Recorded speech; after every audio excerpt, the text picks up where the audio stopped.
Bom dia, pessoal. Antes de mais nada, para a gente começar esse estudo, eu não mandei ontem o Price Action, vou fazer agora, tentar fazer rapidinho. Mas não esqueçam de mandar as dúvidas lá no grupo para a gente poder fazer agora ao meio-dia a aula de revisão de tudo o que nós vimos até agora, tá? Ou seja, toda a formação de estrutura, preparação para os traçados de Fibonacci, frame de operações, o que que você não está entendendo, me avisa para a gente poder revisar com o gráfico andando, tá bom?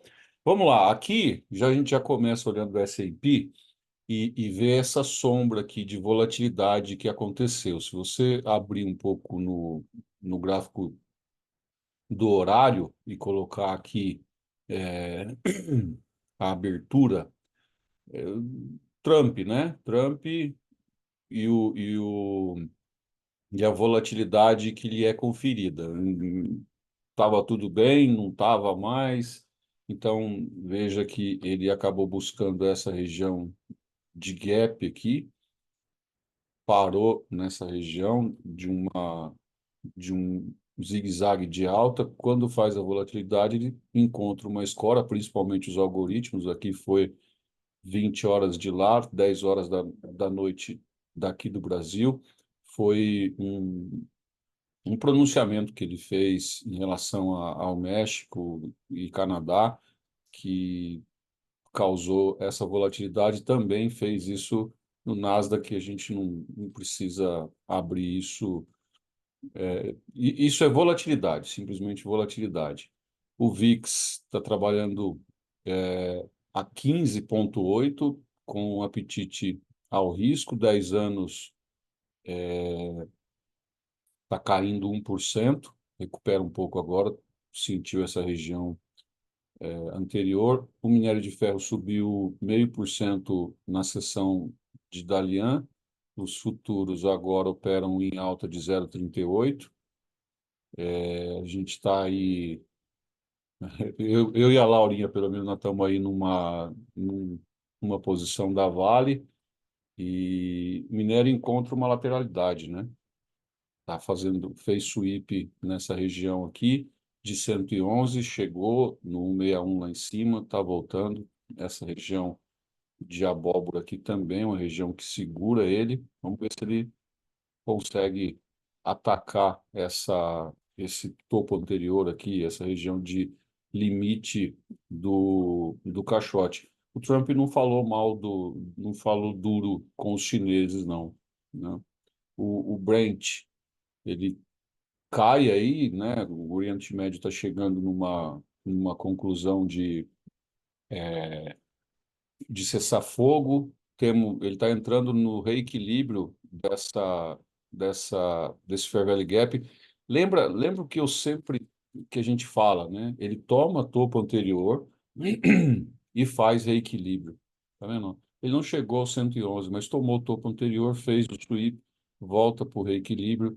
Provavelmente ele tem um ponto de estacionamento nessa região aqui, ó, tá? Então, é- por isso que eu peço para vocês mandarem as dúvidas da estrutura para a gente poder olhar esse tipo de movimento. É importante a gente conhecer os movimentos, tá? Falando em movimento, vamos dar uma olhada no Bitcoin. Cadê o Bitcoin aqui? Tá aqui. O Bitcoin, eu fiz um traçado diferente. Eu peguei essa formação de ombro, cabeça, ombro, quando ele fez essa sombra que entrou comprador aqui, todo mundo esperando abaixo desse movimento para poder comprar. O mercado está bastante comprador. Ontem fez uma volatilidade com a posse do Trump, fez uma volatilidade e marcou all-time high aqui novamente. Então vamos dar uma olhada aqui. A gente coloca uma etiqueta 109,356. O que acontece com essa sombra de volatilidade aqui é, se houver um teste e ele deixar um swing high aqui, mais baixo, esse cara pode não ter mais comprador marginal.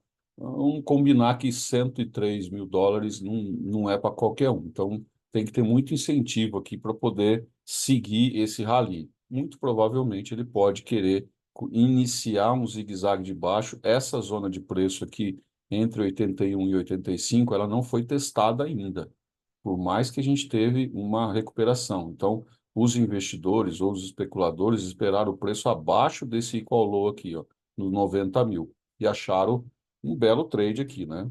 Pelo menos se largaram aqui em cima, acima do topo anterior, fizeram aí pelo menos 19, 20% nesse trade em, sei lá, 10 dias, né, de recuperação. Então, os caras compraram aqui e voltaram, tá? Então, vamos ver o nosso mercado. O que que eu sugiro para vocês trabalharem sempre? Primeira coisa é olhar se o viés do dia, ele foi, se ele respeitou ou não. E o dólar, perdão, e o índice não está respeitando o viés do dia desde sexta-feira passada. Então, a gente teve aqui esse martelo, esse sweep de liquidez, a gente teve um martelo invertido, teve outro martelo aqui, tá? Quando ele fez essa ignição, que montou essa barra elefante gigante aqui, então, primeira coisa, eu fechei acima da máxima e ele não teve capacidade de continuar. Aqui, inside bar, rompeu a máxima e não atacou a máxima da outside bar. Também não teve, não teve o viés técnico completo. Aqui, se eu rompi máxima e fechei abaixo, ele também deveria ter atacado a mínima. Não atacou, atacou a máxima. Só que agora sim, né? Ele atacou a máxima, desrespeitando o viés técnico e atacou a máxima da outside. Fez aqui um movimento de pelo menos limpeza de stop. Ele atacou o boss dos 60 minutos. Então vamos trabalhar os 60 minutos aqui rapidinho. Qual era a estrutura anterior? Essa estrutura anterior é a que quebrou o choque anterior. Então eu tenho esse alargamento aqui nos 60 minutos, quebrou o choque anterior, deixou uma marca de mitigação nesse ponto aqui, quando ele faz um intermediate term high, e só que ele não voltou uma mitigação completa. Isso que eu queria chamar a atenção, né? Isso que complica um pouco, né? Quando ele desce nesse pullback aqui, e ele só faz marca de mitigação porque ele faz um topo mais baixo que o topo anterior e segue fazendo reequilíbrio, mas ele não volta a 50%, tá vendo? Então, tudo bem, a gente tem que criar uma nova estrutura. Essa estrutura aqui vai ser, na verdade, pela violação do BOS, ela já é a estrutura primária nova, né? Então, obviamente, o choque ele vai migrar para cá, ó. A gente destrava ele aqui, liga o magneto, pega esse cara aqui. Desculpa estar fazendo essa análise um pouquinho mais demorada, mas eu acho que vale a pena. Então, o choque está aqui, o boss está quebrado. Quando fizer uma marca de mitigação desse zigue-zague de alta, que aparentemente está cansado, né? A gente coloca o limite dessa nova estrutura primária que está em expansão. Agora, presta atenção que esse cara aqui, ó, da estrutura que foi quebrada, não mitigou 50%, o que torna esse choque, e eu vou até colocar aqui, um choque barra indústria. Então, bastante cuidado, né? No price action do intraday, pelo menos, a gente tem essa região que pode oferecer aí um certo risco para quem está pensando em muita compra, que precisa tomar cuidado, que ele pode querer rebalancear preço nos vendedores presos nessa região aqui, tá? Então, o dólar vem cumprindo o viés bonitinho, né? Então, desde aqui, ó, ele rompeu máxima, fechou abaixo da máxima, viés de ataque à mínima, atacou a mínima, ele fechou acima, viés de ataque à máxima, atacou a máxima, fechou abaixo, viés de ataque à mínima, atacou a mínima, fechou abaixo, viés de ataque à mínima para hoje.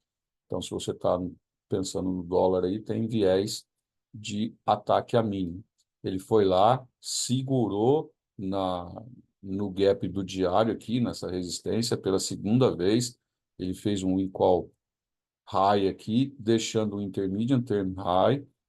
Provavelmente a gente está montando algum tipo de long term high lá em cima e ele está vindo testar novamente o 161 e pode ser que dessa vez ele tenha força para romper, tá?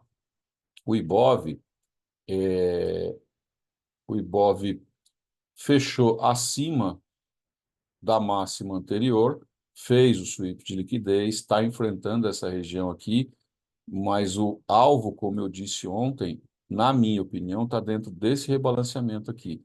Esse é o soldado aqui, esse é a fortaleza que ele quer pegar, nos 125.300. Tá ok? Desculpa aí o vídeo mais longo, mas eu acho importante a gente fazer uma análise, um overview aí da floresta, tá bom? Muito obrigado. Não esqueça de mandar lá as dúvidas no grupo para a gente poder olhar.